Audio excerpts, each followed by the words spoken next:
마가복음 14장 1절부터 11절입니다.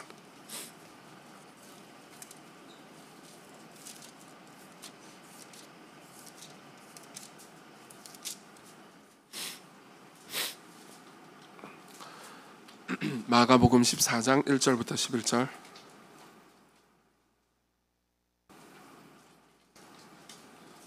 제가 여러분들 위해서 읽어드리겠습니다. 하나님의 말씀을 들으십시오. 이틀이 지나면 유월절과 무교절이라 대제사장들과 서기관들이 예수를 흉계로 잡아죽일 방도를 구하며 이르되 밀란이 날까 하노니 명절에는 하지 말자 하더라. 예수께서 베다니 나병 환자 시몬의 집에서 식사하실 때 한 여자가 매우 값진 향유 곧 순전한 나드 한 옥합을 가지고 와서 그 옥합을 깨뜨려 예수의 머리에 부으니 어떤 사람들이 화를 내어 서로 말하되 어찌하여 이 향유를 허비하는가? 이 향유를 300데나리온 이상에 팔아 가난한 자들에게 줄 수 있었겠도다 하며 그 여자를 책망하는지라. 예수께서 이르시되 가만두라. 너희가 어찌하여 그를 괴롭게 하느냐? 그는 내게 좋은 일을 하였느니라. 가난한 자들은 항상 너희와 함께 있으니 아무 때라도 원하는 대로 도울 수 있거니와 나는 너희와 항상 함께 있지 아니하리라. 그는 힘을 다하여 내 몸에 향유를 부어 내 장례를 미리 준비하였느니라. 내가 진실로 너에게 이르노니 온 천하에 어디서든지 복음이 전파되는 곳에는 이 여자가 행한 일도 말하여 그를 기억하리라 하시니라. 12 중에 하나인 가룟 유다가 예수를 넘겨주려고 대제사장들에게 가매 그들이 듣고 기뻐하며 돈을 주기로 약속하니 유다가 예수를 어떻게 넘겨줄까 하고 그 기회를 찾더라. 아멘. 2023년 초, 그러니까 작년이죠. 작년 초에 1월부터 제가 시광의 비전이라는 제목으로 시리즈 설교를 8번을 했습니다. 근데 원래 이제 우리가 마가복음 강해를 하고 있었는데 오늘 설교는 그 마가복음 강해의 일부가 아니고 시광의 비전이라는 그 시리즈의 설교의 그 다음 부분이었으면 좋겠다 싶어서 설교를 합니다. 오늘하고 다음 주까지 이 특정한 주제로 설교를 하겠습니다. 그 이유는 이제 이사를 우리가 이제 가잖아요. 오늘이 여기서의 마지막, 이 장소에서의 마지막 예배고요. 그리고 다음 주는 이제 새로운 장소에서의 첫 예배가 될 겁니다. 사실 이사를 여러 번 다녔지만 특별히 이사에 대해서 뭐 그렇게 관심을 가지거나 설교를 달리한 기억이 별로 없습니다. 왜냐하면 별로 그런 거 신경 쓰지 않습니다. 저희 교회에서 뭐 몇 주년 뭐 감사 기념 예배 그 보신 적 있으세요? 없을 겁니다. 없어요. 진짜로 없기 때문입니다. 10주년 때 설교만 좀 특별히 한 적이 있지만 행사는 한 적이 없습니다. 뭐 영상 하나 찍어가지고 돌렸는데 그 영상 유튜브에 남아 있으니까 나중에 관심 있으면 보십시오. 근데 이 지역을 우리가 떠나게 됩니다. 지역을 떠나게 되고 새로운 지역에 가는데 그러니까 그게 이제 우리 교회 전반의 전환점이 되었으면 좋겠다는 마음도 있습니다. 그래서 우리 교회가 어떻게 나아가야 되는지, 어떤 식으로 우리가 신앙생활을 해야 하는지, 그리고 여러분들 개개인이 어떤 방식으로 하나님과 관계를 맺어야 하는지에 대해서 다시 한번 생각해 봤으면 좋겠습니다. 존 파이퍼 목사님이 있습니다. 이분은 제 신학과 삶에 엄청난 영향을 미친 분입니다. 이분이 쓴 책 중에서 가장 유명한 책 중에 하나가 삶을 허비하지 말라라는 제목의 책입니다.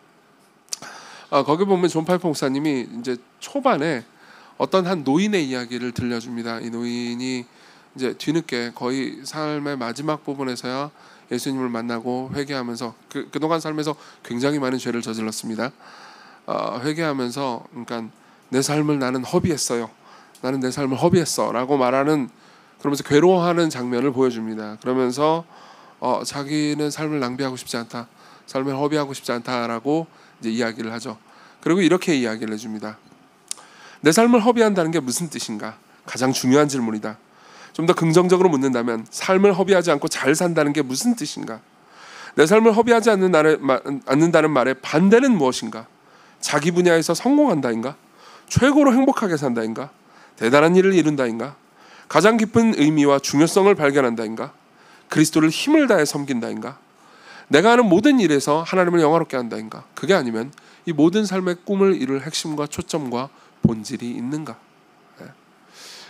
그러니까 이런 거죠. 삶을 낭비하지 마십시오, 허비하지 마십시오라고 말하면 여러분들 나름대로 어떤 생각들이 다 들 겁니다. 그렇지? 이렇게 살면 안 되지, 더 잘 살아야지. 그러면 어떻게 사는 게 더 잘 사는 것입니까? 어떻게 사는 게 좋은 것입니까? 그런 잘 사는 삶, 허비하지 않고 낭비하지 않는 삶은 우리의 상식과 들어맞지 않을는지도 모릅니다. 왜냐하면 우리가 읽은 이 이야기 있잖아요. 이 이야기에서 사람들은 이 여자를 향해서 당신은 허비했다라고 말하지만 예수님께서는 허비하지 않았다고 말씀하시기 때문입니다. 이야기를 간단하게 요약해드리겠습니다. 마가복음은 어떤 이야기를 하기 위해서 이 문학적인 기법을 꽤나 잘 사용합니다. 그래서 샌드위치 구조라는 방식의 문학적 기법을 사용합니다. 우리가 읽은 본문의 1, 2절을 보면요, 이 당시의 종교 지도자들이 예수님을 죽일 음모를 짜는 장면이 나옵니다. 그러니까 예수님이 죽일 음모를 짜는 게 이제 1, 2절에 나오고요. 그리고 우리가 읽은 이 본문 맨 이제 마지막 부분 10절, 11절 있잖아요. 여기 보면요, 가룟 유다가 예수님을 넘겨주려고 대제사장에게 돈을 약속받고 예수님을 팔아넘기는 계약을 맺는 장면이 나옵니다. 그러니까 맨 위와 맨 밑이요, 어떤 액자의 틀처럼 그러니까 예수 그리스도를 죽이려고 하는 사람들의 음모를 담고 있죠. 그리고 가운데 한 여자의 이야기가 나옵니다. 이 여자의 이야기는 요한복음 12장에도 볼 수 있습니다. 제가 오늘 이 여자의 이름을 이야기하지 않겠습니다. 이 본문에서 이 이름을 이야기하지 않기 때문입니다. 나중에 맞춰보십시오. 요한복음 12장에 보면 이름이 나옵니다. 이미 아시는 분도 계시겠지만 나중에 한번 찾아보십시오. 오늘은 일부러 이야기하지 않겠습니다. 근데 한 여자가 나오고요. 이 여자가 이제 예수님을 위해서요, 자신의 재산의 거의 전 재산인 것처럼 보이는 옥합 하나를 깨뜨리는 장면이 나옵니다. 굉장한 대비죠. 한쪽은 예수님을 팔아넘기려고 하고 있고요, 한쪽은 예수님을 위해서 자신의 전 재산을 주려고 하고 있습니다. 그리고 이 여자가 옥합을 깨뜨려서 예수님께 부었을 때 사람들은요, 이런 허비가 있나? 라고 이야기를 했습니다. 4절에 우리에게 이르소서 어느 때에 이런 일이 있겠사오며, 죄송합니다, 13장을 읽고 있었네요. 어떤 사람이 화를 내어 서로 말하되 어찌하여 이 향유를 허비하는가? 근데 예수께서는요, 6절에서 이렇게 말씀하십니다. 가만두라, 너희가 어찌하여 그를 괴롭게 하느냐? 그가 내게 좋은 일을 하였느니라 라고 말합니다. 한 사람은 이 여자, 어떤 사람들은 예수님의 이 행동을 보면서요, 낭비라고 말했고요, 예수님은 좋은 일이라고 말했죠. 그렇다면요, 우리가 일반적으로 삶을 낭비하는 것과 그리고 좋은 삶을 살아가는 것은 우리의 상식과 안 맞을 수도 있다는 의미입니다. 어떻게 우리는 낭비하는 삶을 살지 않을 수 있을까요? 저는 보통 대지 설교를 하지만, 그러니까 오늘 설교는 1대지 2대지 이런 식으로 생각하지 않으셔도 좋을 것 같습니다. 그냥 인생의 허비라는 게 무엇이고 그리고 허비되지 않는 삶이 어떤 것인지 쭉 한번 풀어내 보겠습니다. 일단 3절을 보겠습니다. 예수께서 베다니 나병 환자 시몬의 집에서 식사하실 때 한 여자가 매우 값진 향유 곧 순전한 나드 한 옥합을 가지고 와서 그 옥합을 깨뜨려 예수의 머리에 부으니라고 말합니다. 여기서 순전한 나드 한 옥합이라고 말합니다. 이 나드라는 말은 이게 아가서에도 보면 나오는데요, 나도풀을 가리킵니다. 이 나도라는 말이 한국말은 아니고요, 이 이제 산스크리트어라고 하네요. 이 나도풀을 이제 짠 그 기름인데, 보통 이제 풀로 만드는 기름 있잖아요. 그 기름은 올리브유가 흔하고 많으니까요. 당시에는 올리브유에다가 그 풀을 잘 이렇게 지디겨 가지고 쟁여 놓습니다. 그러면 안에서 즙이 나올 거 아니에요. 그래서 즙과 향이 같이 나오면서 올리브유에 이제 그 향을 섞어 만든 이 기름이 향유가 많았습니다. 이거는 만들기가 상대적으로 쉽지요. 근데 여기서 말하는 나도풀 향유는 이 향유의 진액을 액기스를 뽑아내려면요, 증류 방식을 써야 됩니다. 그러니까 아주 오래 기다려야 되고요, 풀을 어마어마하게 써도, 이렇게 짜내가지고 써도 그 향을 이제 이렇게 모아가지고 이 액기스 기름을 만드는 게 상당히 힘들다고 하죠. 그러다 보니까 비싸지 않겠습니까? 굉장히 비싼 기름이었던 것 같습니다. 그래서 그걸 이렇게 평가를 합니다. 5절에 이 향유를 300데나리온 이상에 팔아 가난한 자들에게 줄 수 있었겠도다. 여기서 데나리온은 한 데나리온은 당시에 노동자의 하루치 품삯이었던 것 같습니다. 그러니까 300데나리온이면 1년 연봉이죠. 1년 연봉이, 여기 계신 분들이 다 천차만별이겠지만은 보통 이제 가난한 노동자의 1년 연봉이면 우리나라로 치면 한 3천만 원 정도 되는 셈입니다. 우리 교회도 청년들 중에서는 그 정도의 돈을 받고 삶을 살아가는 친구들이 참 많죠. 그러면 자신의 1년 연봉 전체를 다 부어버린 거죠. 그리고 이것은 아마도 이 가족에게, 이 여자와 그 가족에게 필요했던 비상시의 예금이었던 것 같습니다. 왜냐하면 이 나도풀 향유는 상당히 귀해서 이 나도풀 향유를 직접 뭐 이렇게 뿌리거나 하지 않았습니다. 그때는 목욕이 이렇게 쉬운 때가 아니었단 말이에요. 물도 많지 않기 때문에. 그러니까 냄새가 나는 것을 방지하기 위해서 향유를 썼어요. 근데 향유를 썼는데 나도풀 향유는 굉장히 진하기 때문에 요거를 이제 원액을 에센셜 오일을 그냥 직접 쓰는 게 아니고요. 요걸 뭐 물이나 다른 것에 희석을 시킨다고 합니다. 그리고 희석시켜 가지고 쓰는 거죠. 그렇기 때문에 이걸 조금씩 팔 수가 있었습니다. 그러면은 이제 어려울 때 그 가계부가 안 맞을 때 조금씩 팔면서 쓸 수 있는 건데 이걸 한 방에 끝내버린 겁니다. 그러니까 사람들은요 4절에 이게 허비다라고 말합니다. 특별히 이렇게 말하죠. 어떤 사람들이 화를 내어 서로 말하되 어찌하여 이 향유를 허비하는가. 근데 여기 보면 화를 내어 서로 말하되라고 되어 있습니다. 그러니까 서로 말했다라는 걸로 보아서 뒷담화 같고요. 그리고 화를 냈다라는 걸로 봐서 굉장한 분노가 있었던 것 같습니다. 그리고 요한복음 12장에 따르면요, 이 어떤 사람들은 슬프게도 예수님의 제자들로 밝혀집니다. 제자들이 이러고 있었던 거예요. 제자들이 분노했습니다. 야, 이거 가난한 사람들한테 줬으면 훨씬 더 좋았을 텐데 말이야. 왜냐하면 당시에 유월절 같은 경우에는 이제 유월절이 바로 앞에 있는 상황이었어요. 예수께서 십자가에 못 박혀 죽으시기 전에 죽으시기 한 이틀 전 정도의 시기의 일입니다. 그럼 이때는 꽤나 유월절 같은 경우에는 꽤나 가난한 사람들을 돌보고 생각하는 절기였습니다. 당시에 명절 중에서 이런 일을 꼭 했던 풍습들이 있었어요. 그러니까 마침 이 일을 하면 참 좋았겠다라고 생각을 한 거죠. 자, 봅시다. 왜 이 사람들이 이렇게까지 분노했을까요? 사실 자기 돈도 아닌데 말입니다. 그렇죠? 자기 향유도 아니잖아요. 왜 이렇게 분노까지 했을까요? 사실 이거는 그러니까 기독교 신앙을 가진 사람들이 삶을 살아갈 때 겪는 일이기도 합니다. 어떤 사람들이 도에 넘친 자기 희생과 헌신을 하나님께 드리는 걸 한번 생각해 보십시오. 그러니까 일반적인 사람들의 생각을 훨씬 뛰어넘는 겁니다. 뭐 1년 연봉도 그 이해가 될 수 있겠죠. 그리고 아주 많은 시간을 주께 드리는 것도 여러분들이 한번 상상해 볼 수 있습니다.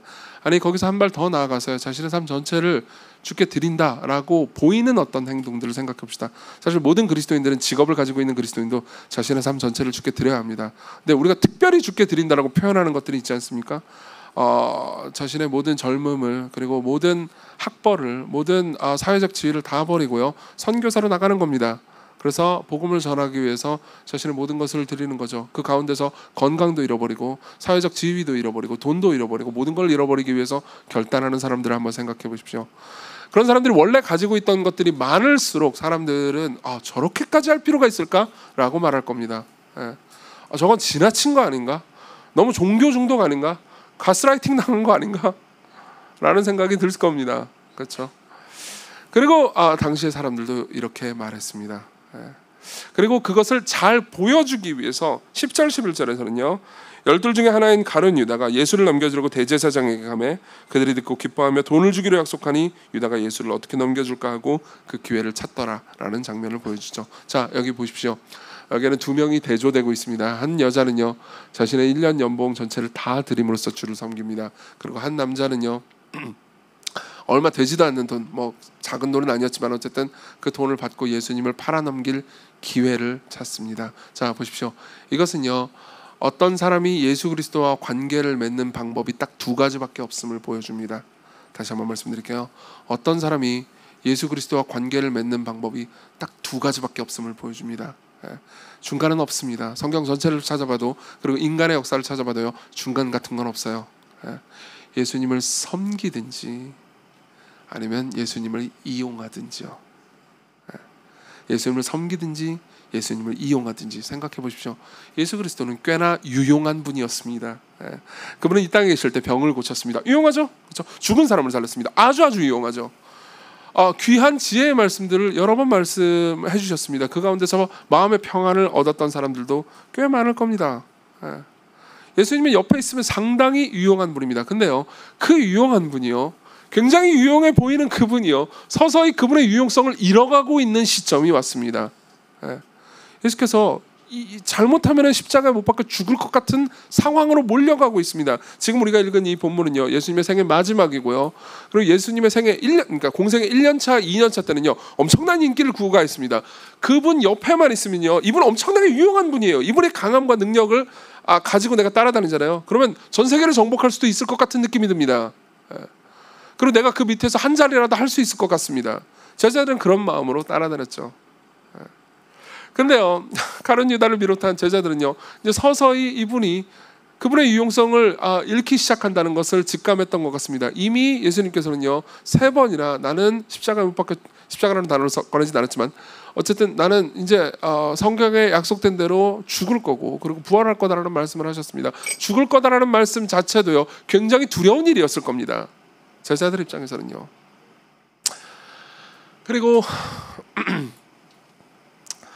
이제 다른 제자들은 아마 다른 제자들은 대부분 착했던 거, 착하다라는 걸 이렇게 표현해도 될지 모르겠는데, 그러니까 예수님을 이용하는 사람들이긴 했어요. 베드로를 포함해서. 왜냐하면 예수께서 십자가에 못 박혀 죽으려고 끌려갈 그때 나머지 다 도망가 버렸거든요. 예. 근데 유다 같은 경우는 특별히 수지타산을 더 따지는 사람이었던 것 같습니다. 예. 내가 인생의 몇 년을 이 예수 그리스도께 드렸어요. 그리고 이렇게 드리면은 예수님이 나한테 어느 정도는 보답을 해주셔야 되는 거 아닙니까? 근데 이놈의 보답 다 잃어버리게 생겼습니다. 그럼 마지막으로 예수님을 이용할 방법은 뭘까요? 예수님을 노리는 사람들이 많다는 걸 알고 있습니다. 그리고 나는 그들에게 예수님을 팔아넘김으로써요, 은 30냥을 벌 수 있죠. 예. 이게 예수 그리스도를 상상해 보십시오. 나도 풀의 진액을 증류로 짜서 기름을 얻듯이 자신이 예수 그리스도를 마지막으로 짜서 기름을 얻을 수 있는 방식이죠. 30냥이요. 그 정도면 30냥은 됩니다. 유다의 생각이죠. 여러분, 이 지점에서 여러분들이 예수 그리스도와 종교를, 이 기독교를, 그리고 이 교회를 대하는 방식을 한번 생각해 보셨으면 좋겠습니다. 저도 생각하겠습니다. 여러분들은 왜 교회에 오십니까? 여러분들은 왜 기독교라는 종교를 가지고 종교 생활을 하고 계십니까? 왜 종종 기도하시고 때로는 성경을 읽고 사람들을 만나고 모임에 참석하고 예배를 하십니까? 어떤 분들은 그래도 내가 선하게 살아보려고, 그래도 좋게 살면 좋잖아. 기독교에는 좋은 윤리들을 많이 말하고 있으니까 내가 좋고 선하고 괜찮게 살아보면은 좋지 않을까? 그런데 기독교는 유용할 거야. 예수 그리스도의 말씀은 유용할 거야 라고 생각하는 분들이 계실 겁니다. 그러면요, 여러분들은 어떻게 되냐면요, 예수님께 삶 전체를 드릴 수가 없게 됩니다. 예컨대 예수께서요, 복음을 전하라고 하시는 말씀들 있잖아요. 이런 말씀들은 여러분들이 이 도외시하게 될 겁니다. 여기 계신 분들 중에서 마음의 평안을 원해서 교회에 오시는 분들도 있을 겁니다. 왠지 교회에 와서 저 긴 설교를 가만히 듣고 있다 보면은 마음의 평안이 오죠. 그리고 잠깐 자고 일어나면 좀 개운한 맛이 있지 않습니까?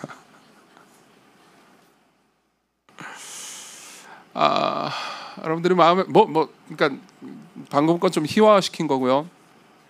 예수님이 어떤 말씀은 마음의 평안을 줍니다. 하나님의 섭리, 그분이 우리를 선하게 이끄실 것이라는 것, 사망이나 생명이나 천사들이나 권세자들이나 현재일이나 장래일이나 능력이나 높음이나 기쁨이나 다른 어떤 피조물이라도 우리 주 그리스도 예수 안에 있는 하나님의 사랑에서 끊을 수 없으리라. 벌써 마음의 평안이 오지 않습니까?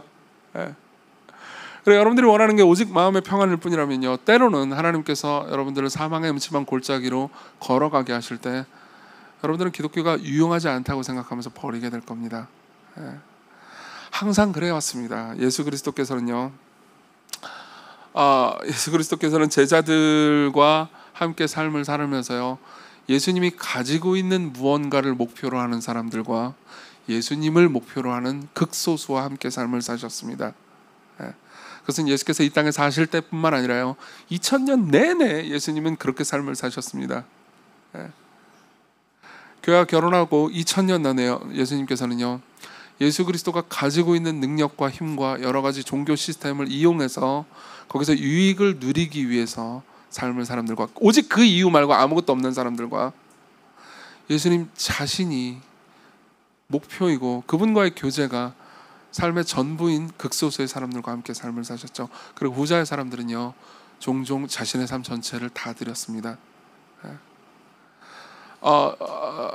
옛날에도 제가 여러 번 인용했기 때문에 아실 분도 계시겠지만 전능자의 그늘이라는 책을 나중에 한번 꼭 읽어보셨으면 좋겠습니다.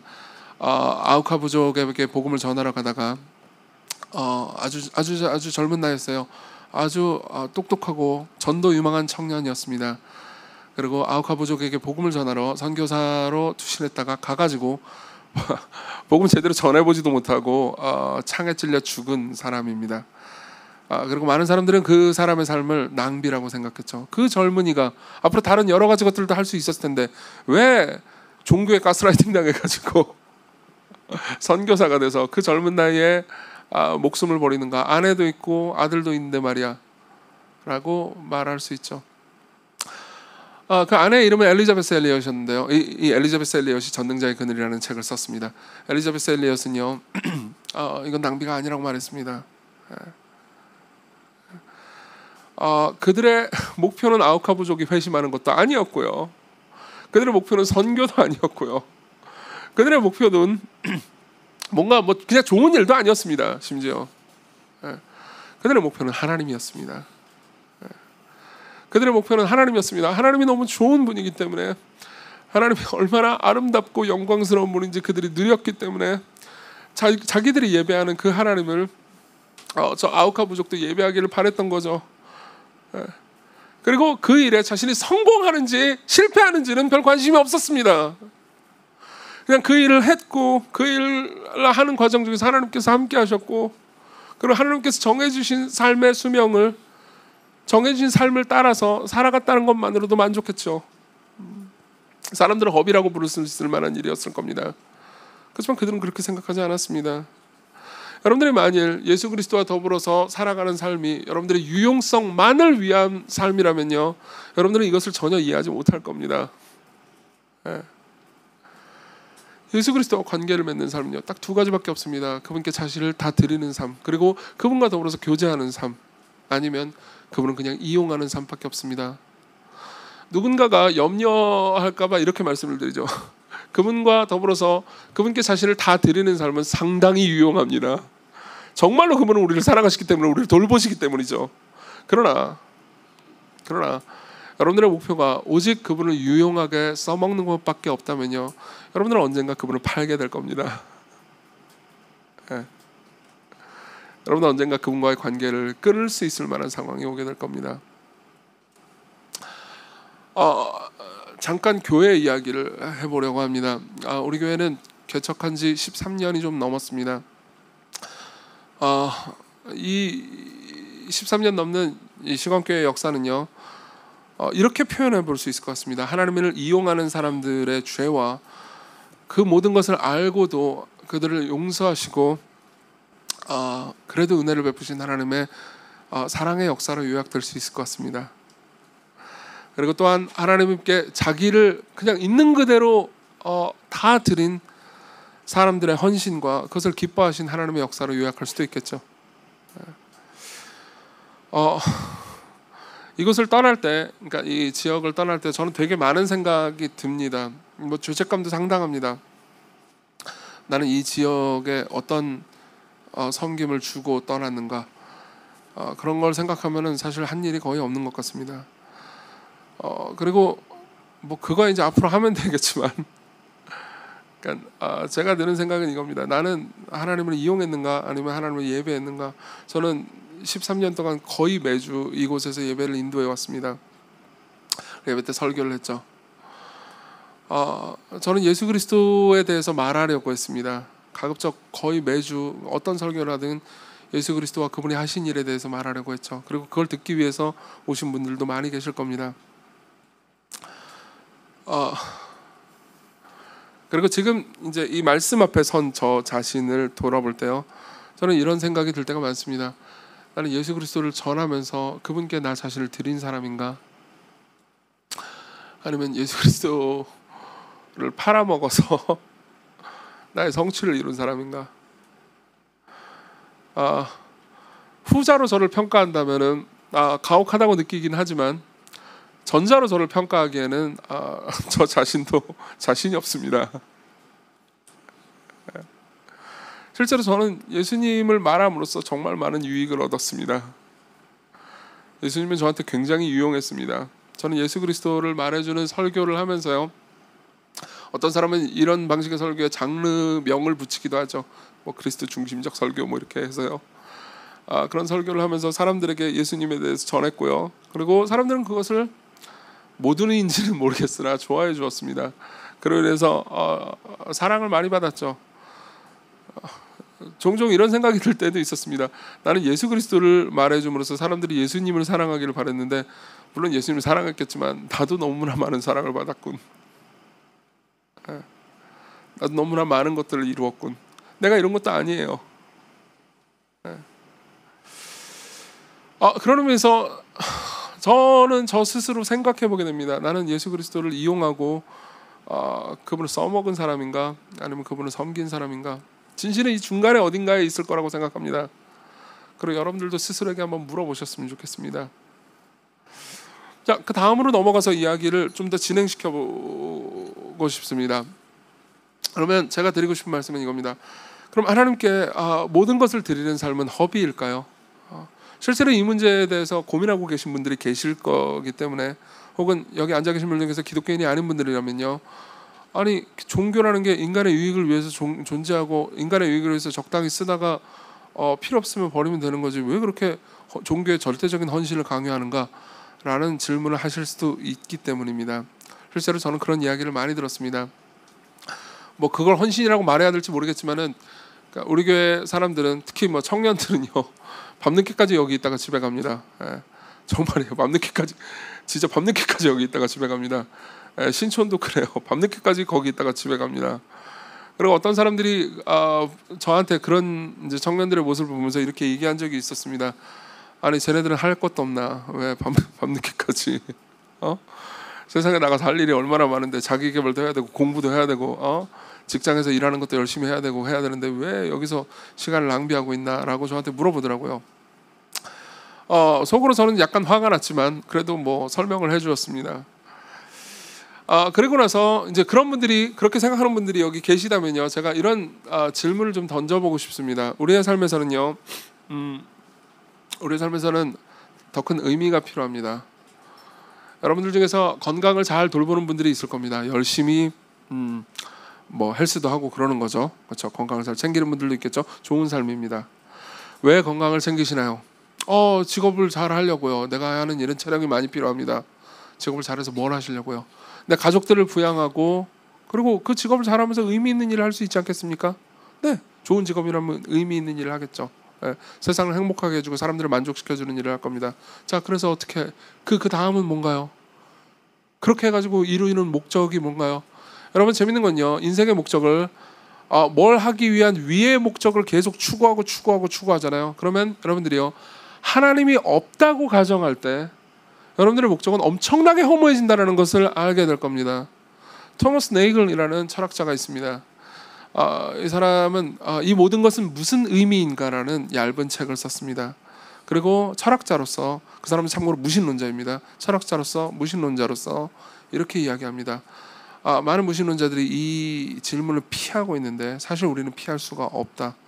우리가 무엇을 하는 것을 왜 하는가의 질문을 끝까지 끌고 가잖아요. 보통 우리는 게을러서 그 질문을 끝까지 끌고 가지 않죠. 끝까지 끌고 가잖아요. 그럼 이렇게 됩니다. 설령 당신이 위대한 문학 작품을 남겨 그게 수천 년 후까지 읽힌다 하대요. 상당히 의미 있죠. 결국 태양계가 식거나 우주가 풀어져 붕괴되면 당신의 모든 수고는 흔적조차 없이 사라진다. 문제는 이 생의 크고 작은 행동이 대부분 정당화된다 해도 인생 전체의 의미는 무엇으로도 설명할 수 없다는 것이다. 당신이 아예 존재하지 않았더라도 상관없고 죽고 나면 당신이 존재했다는 사실도 부질없다. 보십시오.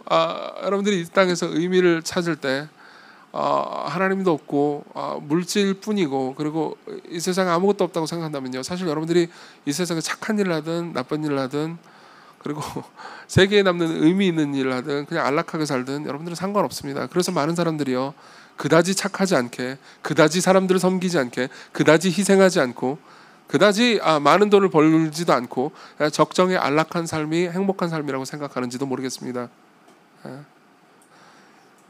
내 마음에 맞는 이웃을 사랑하는 건 꽤 괜찮지만 내 마음에 맞지 않는 사람들과 이야기하면서 대화하면서 서로를 맞춰가는 일은 힘든 일이니까 피하는 거죠. 거기에 무슨 의미가 있겠습니까? 심지어 그 대상이 내 아내와 남편이라 하더라도요. 힘들게 그냥 대화를 하면서 서로를 맞춰가는 힘든 과정을 거쳐가느니 그냥 이혼해버리는 게 편하지 않겠습니까? 제가 그렇게 주장한다는 게 아니고요. 그렇게 생각한다 할 수 있다고요. 네. 여러분들이 하는 모든 좋은 일이든 나쁜 일이든 여러분들이 희생한 일이든 사랑한 일이든 섬긴 일이든 그렇지 않든 여러분들의 삶이 의미가 있으려면요 하나님이 계셔야 됩니다. 아이를 낳아서 키우는 것은 의미가 있나요? 네, 의미가 있죠. 아이를 낳아서 키우면 아이가 주는 행복이 얼마나 크고 아이가 자라가면서 주는 큰 행복이 얼마나 크고 이런 이야기를 아이가 있는 분들이 아이가 없는 분들에게 할 수 있습니다. 그렇지만 우리 솔직하게 툭 까놓고 이야기해 봅시다. 아이를 키우신 분들 모두에게 말해 보십시오. 물론 아이가 주는 행복이 있죠. 아이가 주는 고통도 있잖아요. 그렇죠? 물론 아이가 주는 것에서 내가 성장해 가는 것이 있죠. 근데 굳이 그 고통을 안 겪으면 어떻습니까? 제가 하고 싶은 얘기는 허무주의를 말하고 싶은 게 아닙니다. 보세요. 우리가 보는 것이 물질뿐이라면 저 너머에 하나님이 계시지 않잖아요. 이 모든 걸 주관하고 다스리는 분이 계시지 않잖아요. 그럼 우리가 뭘 하든 우리에게는 아무런 의미가 없습니다. 그리고 그런 의미에서요. 9절은 여러분들에게 삶의 의미가 무엇인가를 다시 한번 생각해 보도록 만들 겁니다. 9절을 같이 한번 읽어보겠습니다. 시작. 내가 진실로 너에게 이르노니 온 천하에 어디서든지 복음이 전파되는 곳에는 이 여자가 행한 일도 말하여 그를 기억하리라 하시니라. 자 보세요. 예수께서는요 이 지점에서 예수님 자신에 대한 복음의 이야기가요 온 천하에 전파될 것을 알고 계셨습니다. 단순히 팔레스타인에서 자신이 죽고 십자가에서 끝나고 그리고 자신의 모든 것이 끝날 거라고 생각하지 않았어요. 예수 그리스도에 관한 모든 이야기가요 모든 구석구석에 열방에 선포될 것을 이미 알고 계셨습니다. 그리고 말하죠. 이 여자가 행한 일도 기억하리라. 여기서요 마가는요 일부러 이 여자 이름을 알고 있음에도 불구하고 이 여자의 이름은 여전히 숙제입니다. 나중에 알아보세요. 요한복음 12장에 보면 나옵니다. 이 여자의 이름을 알고 있음에도 불구하고 일부러 이 여자의 이름을 뺍니다. 마태복음에도 빠져 있습니다. 왠지 아십니까? 사람들이 이 여자를 기억하기를 원치 않기 때문입니다. 이 여자의 자기 자신을 대입시키기를 바랬기 때문입니다. 이 여자의 이 마가복음을 읽는 모든 독자들이 자기의 이름을 넣기를 바랬기 때문입니다.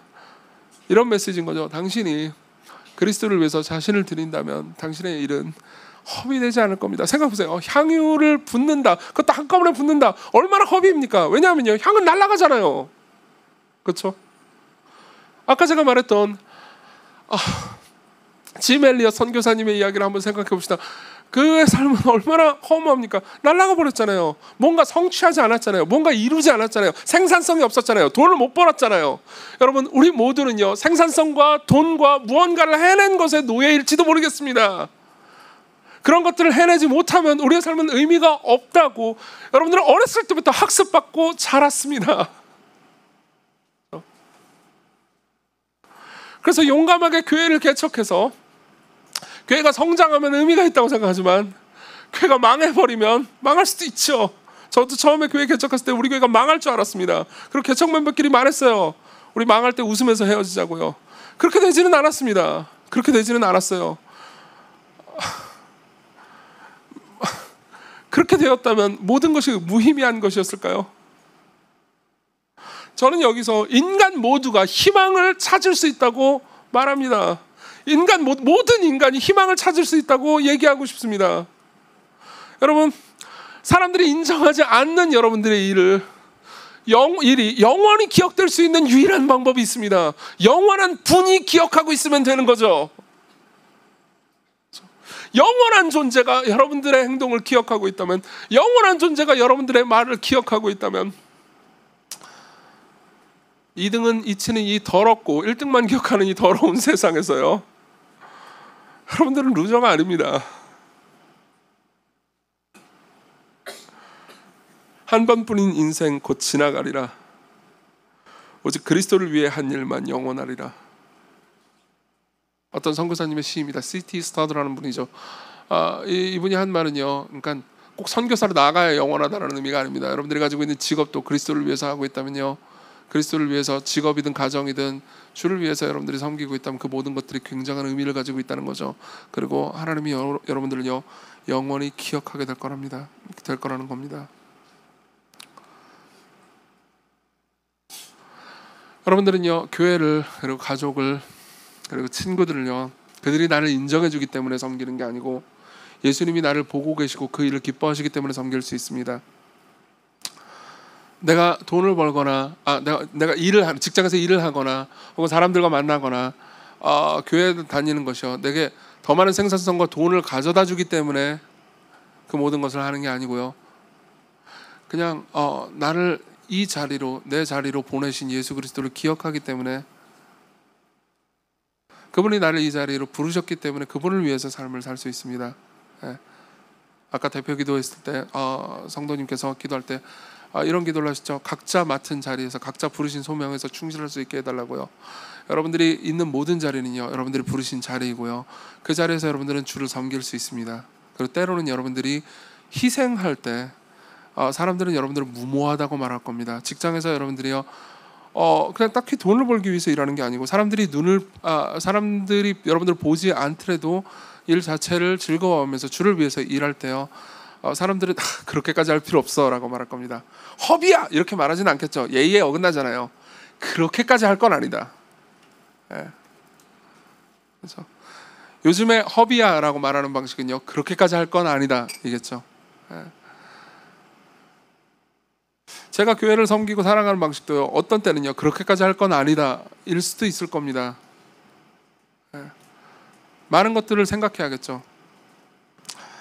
하지만 우리의 삶이요, 심지어 교회에서의 사역, 제가 하는 목회 사역도 마찬가지입니다. 하나님을 이용하기 위해서 제가 이 모든 것을 하고 있다면요 저는 아무 의미가 없을 겁니다. 그렇지만 제가 주를 사랑해서 섬기고 있다면요 제 섬김은요 영원한 의미를 가지고 있겠죠. 자, 그러면 이런 질문을 던지고 싶습니다. 그럼 우리는 어떻게 이러한 삶을 살 수 있게 될까요?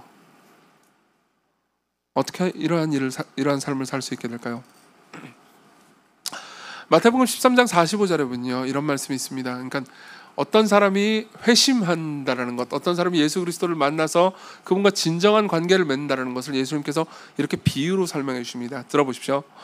또 천국은 마치 좋은 진주를 구하는 장사와 같으니 극히 값진 진주 하나를 발견하며 가서 자기의 소유를 다 팔아 그 진주를 사느니라. 어떤 땅이 있는데요 엄청난 보물이 숨겨져 있다는 것을 알고 있습니다. 이 보물은요 최소한 수백억 원의 가치예요. 최소한. 근데 내 전 재산이요 1,000만 원이 있습니다. 그리고 마침 이 땅굴 작업을 하는데 1,000만 원이 듭니다. 포크레인 이렇게 부르고 인력 부르고 해가지고 이 함을 꺼내는데 1,000만 원이 듭니다. 그러면 여러분들 어떻게 하시겠습니까? 당연하죠. 1,000만 원을 무조건 투자해가지고 이 보물을 가지는 거죠. 그렇죠? 그것과 똑같다는 거예요. 어떤 사람이 예수 그리스도를 자신의 삶의 주와 구주로 모신다라는 것은요 이런 의미입니다. 그분이 얼마나 아름답고 얼마나 위대한 분인지 알았기 때문에 이제 더 이상 그분이 주시는 다른 것들도 필요 없습니다. 그분 자신이 내게 얼마나 소중한 분인지 보았기 때문에 이제 나는 내 삶을 다 드려도 하나도 아깝지 않다라고 느끼는 거죠. 이걸 성경은요 회심이라고 말합니다. 옛날 영화 이야기를 해드리죠. The Line-Up이라는 영화가 있습니다. 재밌는 탐정 영화, 약간 스릴러 서스펜스 같은 영화인데요. 유튜브에 그냥 무료로 풀려 있으니까 여러분들 볼 수 있습니다. 거기 보면요, 이 어떤 형사가 있습니다. 이 형사는 이제 잃어버린 물건 하나를 찾고 추적하고 있어요. 잃어버린 물건은 어떤 조각상입니다. 그리고 조각상에는 다이아몬드가 박혀 있어요. 그리고 그 다이아몬드가 붙은 조각상을 막 추적하다가 결국 어떤 한 전당포에서 한 남자가 그 조각상을 돈 주고 사는 것을 보게 됩니다. 이제 어쨌든 물건은 그 남자의 것인 거죠. 그래서 이 형사는 궁금해합니다. 이 남자가 이 조각상의 가치가 얼마나 큰 건지 알고 산 건가? 궁금하잖아요. 그래서 이 남자를 추적합니다. 뒤쫓아요. 그래서 뒤쫓으면서 이 남자가, 그러니까 이 형사가 이제 뒤쫓는 거죠. 근데 형사가 뒤쫓은 이 남자가, 이 조각상을 가지고 있는 남자가요, 조각상을 이렇게 똘레똘레 들고 있으면서 우체국 가요. 우체국 가서 피규어를 하나 삽니다. 그때는 우체국에서 피규어 팔았나 봐요. 그러나 좀 지나고 나서 마트를 갑니다. 그럼 마요네즈를 삽니다. 그리고 아우 무거워 그러면서 걸어가고 있어요. 그때 형사가 뭐라고 판단했겠습니까? 저 남자는 지금 자기가 전당포에서 산 저 물건이 얼마나 가치 있는지 모르는군. 당연히 모르죠. 예. 그게 얼마나 가치 있는지 안다면요 빨리 집에 가겠죠. 무슨 마요네즈를 삽니까? 그죠? 다른 모든 것들이 거추장스러울 겁니다. 이게 이 조각상이 무겁다고 해가지고 불평하지도 않을 겁니다. 자신의 온 힘을 다해서 이걸 들고 다니겠죠. 맞죠? 네. 저는 목회를 하면서 저 스스로도 그런 말을 한 적이 있고요. 여러분들도 마찬가지일 겁니다. 왜 예수 그리스도를 따르는 삶은 이렇게 어려운 게 많은가? 예수님을 따르는 삶은 뭘 하면 안 되고 뭘 해야 되고 뭘 하면 안 되고 뭘 해야 되고 그분을 지고 가기엔 내 삶은 너무 무겁구나. 여러분 우리는 예수 그리스도의 가치가 얼마나 큰지 모르고 있습니다. 여러분들은 자신을 선물로 주신 예수님이 어떤 위대한 분인지 우리는 잘 모릅니다. 우리 모두 모릅니다. 우리 교회가 왜 시광교회인지 아십니까? 빛광이에요. 볼신데요. 그분의 영광을 보게 해달라는 겁니다. 영광을 보다 see the glory죠. The glory는 glory of the Christ입니다. 예수 그리스도의 영광이죠. 왜 그걸 바라는 걸까요? 예수 그리스도를 믿고 그분을 가진 사람들이 그분이 얼마나 영광스러운지 모릅니다. 그렇기 때문에 예수님이 얼마나 영광스럽고 그분이 얼마나 사랑스러운 분인지 계속해서 가면 갈수록 더 알아감으로써 그분이 얼마나 가치로운 보배인지 깨닫고 그거에 따라서 우리의 삶을 살아갈 수 있도록 이 공동체가 형성됐으면 좋겠는 마음을 담았던 거죠. 이름 자체는 좀 촌스럽지만요. 시광이 뭡니까? 좀 요즘 예쁜 이름도 많잖아요. 요즘 영어 이름도 많던데.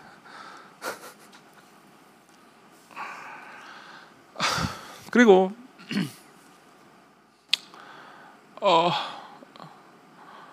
여러분들이 예수 그리스도를 더할 나위 없이 아름답고 저항할 수 없을 정도로 크고 영광스러운 분으로 보게 된다면 여러분들은 예를 들면 원수를 용서하는 것이 그렇게 크게 느껴지지 않을 겁니다.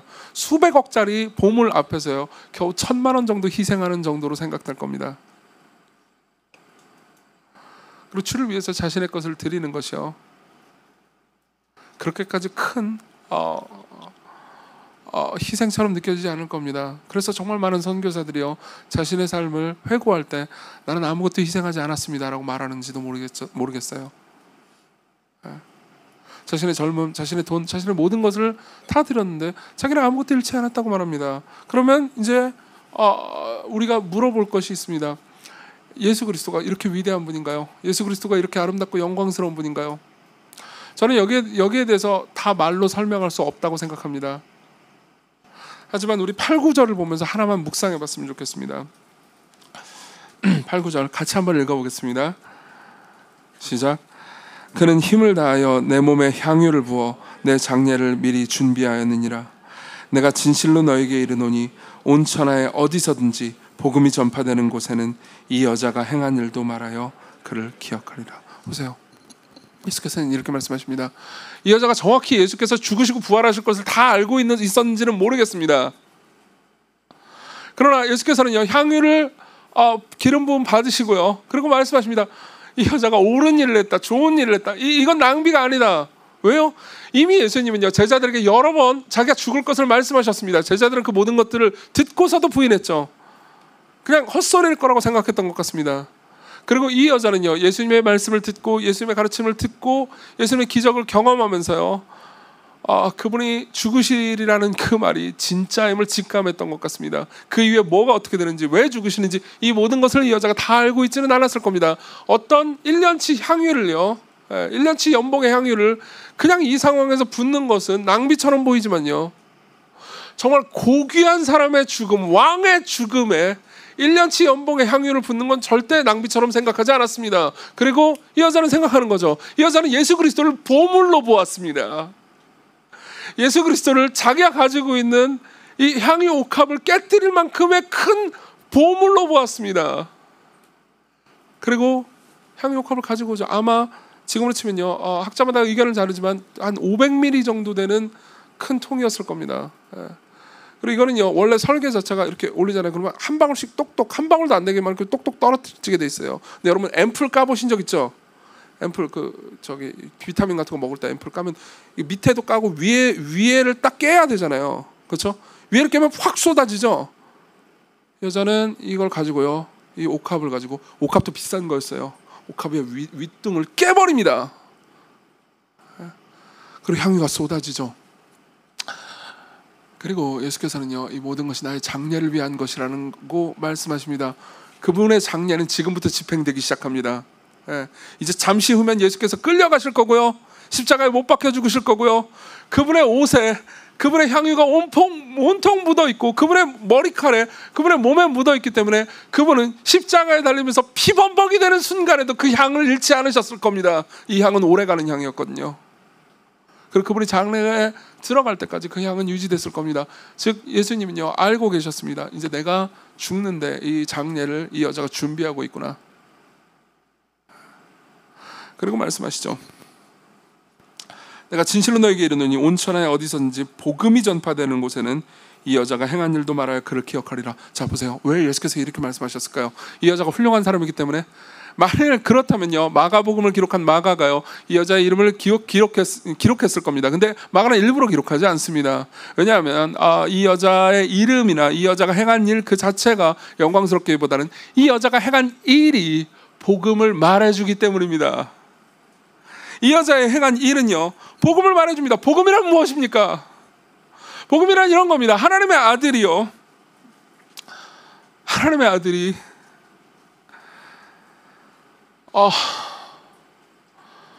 자기를 십자가로 끌고 가는 이야기죠. 하나님의 영원한 아들, 아버지께서, 성부 하나님께서 영원한 하나님의 아들을 십자가로 끌고 가서 우리가 마땅히 받아야 되는 진노와 저주를 그분에게 대신 지으시고 아들을 죽게 내어버려 두시는 거죠.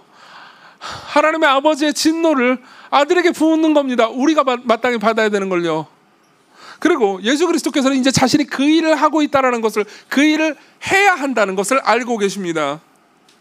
그리고 어떤 한 여자가 나옵니다. 바보같이 자신이 가지고 있는 전 재산에 가까운 그 향유를요 깨버립니다. 여러분 누군가 어떤 일을 하는 걸 보면요 자기가 했던 일 혹은 해야 할 일을 떠올리는 사람의 심정을 아시겠습니까?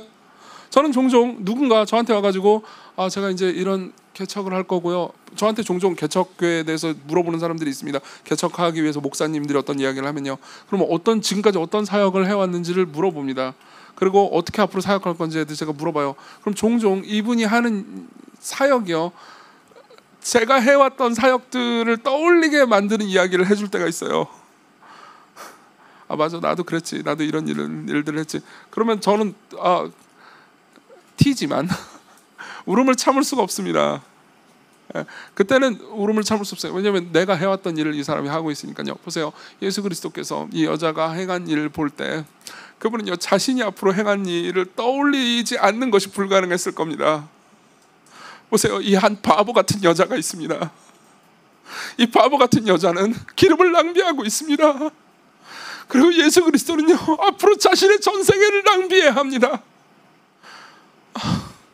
우리는 하나님이 얼마나 큰지 잘 모르기 때문에 이 말이 저를 비롯해서 모두에게 이해되지 않을 수 있지만 온 우주를 창조한 신이 자기에게 반역한 원수들을 구원해주기 위해서 그들이 받아야 되는 형벌을 대신 받기로 작전을 짰습니다. 그리고 성부와 성자는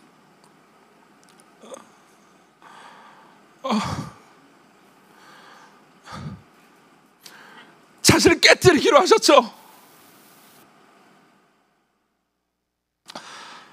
여기 본문에 보면 허비라고 번역된 이 단어는 아폴로이아라는 단어입니다. 단순히 허비라고 번역된 단어가 아니에요. 멸망이라고 보통 번역되는 단어죠. 이 단어를 번역한 다른 성경을 찾아보면요 전부 다 우리가 마땅히 받아야 되는 멸망 혹은 지옥에 관해서 설명하는 데 쓰이고 있습니다. 자 보세요, 예수님은요 지금 알고 계십니다. 자신이 멸망당해야 하는 것을, 자신이 완전히 부서지고 깨져야 한다는 것을 알고 계십니다. 그분은요 역사상 최악의 바보짓을 하려고 하고 계십니다.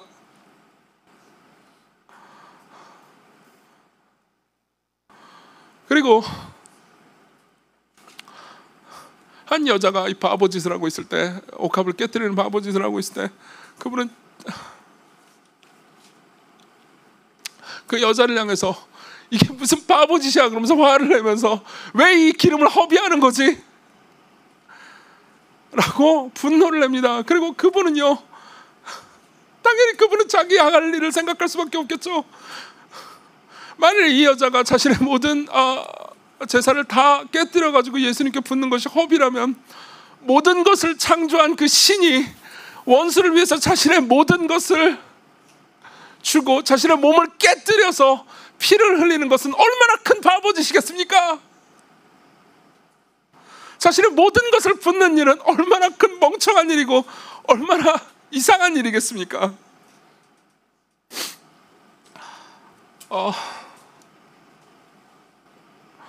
우리는 예수 그리스도를 늘 유용성을 가지고 대하지만 예수님은 단 한순간도 자기 백성들을 유용성을 가지고 대하신 적이 없습니다.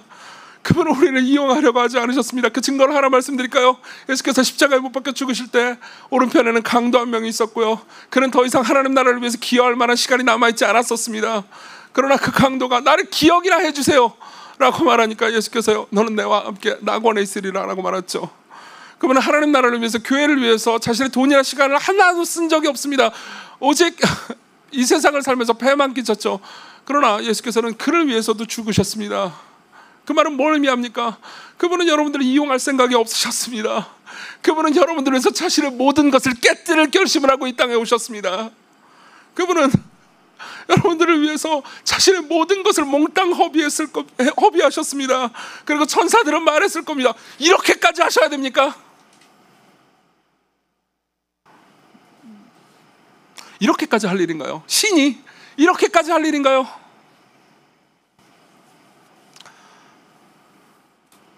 여기 계신 분들 중에서 누군가 예수 그리스도가 정말 신이라면, 그런 위대한 일을 했다면, 그게 뭐 대단한 일이라는 건 알겠지만 내가 그렇게 해달라고 뭐 예수님께 부탁했나요? 왜 자기가 알아서 죽고 나서 나한테 이런 가스라이팅을 하는 거죠? 라고 생각한다면 제가 여러분들에게 드리고 싶은 말씀이 있습니다. 저는 여러분들을 비난할 생각이 전혀 없습니다. 여러분들은 자신이 얼마나 큰 죄인이고 얼마나 절박한 하나님의 사랑이 필요한지 잘 모르고 있을 수 있습니다. 그걸 지금 다 설명할 시간은 없을 것 같습니다. 그러나 제가 이 말씀을 드리죠. 그분이 자기를 이토록 허비하는 바보짓을 하지 않았다면 우리는 구원받을 수 없었습니다.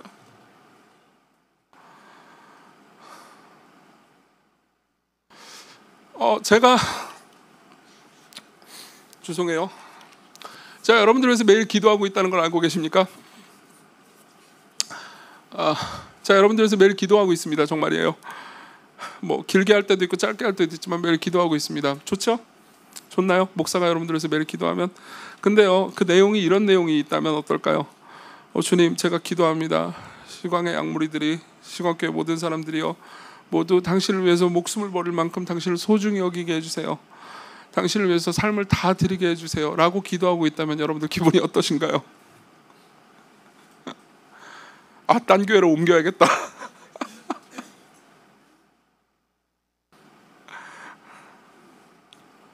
여러분들이 기독교인이 아니라면요, 이 이야기 어떻게 들릴지 모르겠습니다. 근데 제가 이것만 얘기해드리고 싶습니다. 예수 그리스도는 우리의 삶 전체를 다 드릴 만큼 가치롭고 보배로운 분입니다. 여러분들의 삶에서 그 정도로 가치롭고 보배로운 것을 여러분들은 찾았습니까? 그렇지 않다면요, 여기 있습니다. 여기 있습니다. 빠르게 적용을 하고 마치겠습니다. 여러분들이 드릴 수 있는 모든 것을 세 가지만 얘기해드리죠. 첫 번째를 말씀드리겠습니다. 첫 번째는요, 여러분들이 죄를 드리십시오. 여러분, 보통 헌신하라라고 말하면요, 대부분의 사람들이 생각하는 건 이겁니다. 돈 내놔, 시간 내놔, 그죠? 아니에요. 돈이든 시간이든 원래 하나님의 것이었습니다. 여러분들이 돈과 시간을 주께 드린다고 그래가지고 하나님께서 뭔가 더 생기는 게 아니에요. 그분이 원하신다면 얼마든지 지금 걷어가실 수 있습니다. 그러나 하나님께서 우리에게 주셨다고 말할 수 없는, 오로지 나만의 것이라고 말할 수 있는 게 하나 있습니다. 그게 뭐죠? 우리의 죄입니다. 하나님께서는 우리에게 죄를 주시지 않았고요. 우리는 계속해서 죄를 지었습니다. 여러분, 그걸 가지고 그분께 나아가십시오. 예수님은요, 그 모든 죄의 빚을 없애주실 겁니다. 그리고 자신의 모든 것을 여러분들에게 주실 것입니다. 여러분들, 그분이 주시는 진짜 평안, 세상에서 우리가 말하는 평안을 잃어버린다 하더라도 그분과 함께 있음으로써 누리는 영원한 기쁨을 누리게 될 겁니다. 이걸 보고 보통 우리는 회개라고 말하죠. 여러분들, 가지고 있는 것을 갖고 나오십시오. 내가 죄인입니다. 내가 문제 있는 사람입니다. 내가 교만한 사람입니다 라고 말하는 것 역시 여러분들의 자존심이라는 옥합을 부셔버리는 걸 겁니다. 두 번째는 여러분들이 삶에서 내 거라고 주장하는 것들을 하나씩 없애보십시오. 하나씩 드려보십시오. 기도의 시간을 드리는 것은 아무도 안 보는 거니까 허비라고 생각하시는 분들이 계시다면요, 아무도 안 보는 섬김을 하는 것은 바보짓이라고 생각하시는 분들이 계시다면요, 그 바보짓부터 시작해 보십시오. 그럼 여러분들의 삶에서요, 다른 어떤 사람도 알지 못하는 하나님만 보는 하나님과의 추억을 가지게 될 겁니다. 그리고 마지막입니다. 자신의 결정권을 주께 드립시오. 온 우주를 만든 분을 여러분들의 조언자 정도로만 삼지는 마십시오. 주님, 당신은 좋은 카운셀러예요. 주님의 카운셀링을 기쁘게 받아가지고 제가 알아서 잘 결정하겠습니다. 이건 여러분들이 예수 그리스도와 관계를 맺는 올바른 방식이 아닙니다. 그분은 여러분들보다 훨씬 더 지혜로운 분입니다. 그리스도께로 오십시오. 여러분들을 위해서 자신의 모든 것을 주신 분을 보십시오. 우리 같이 찬양합시다.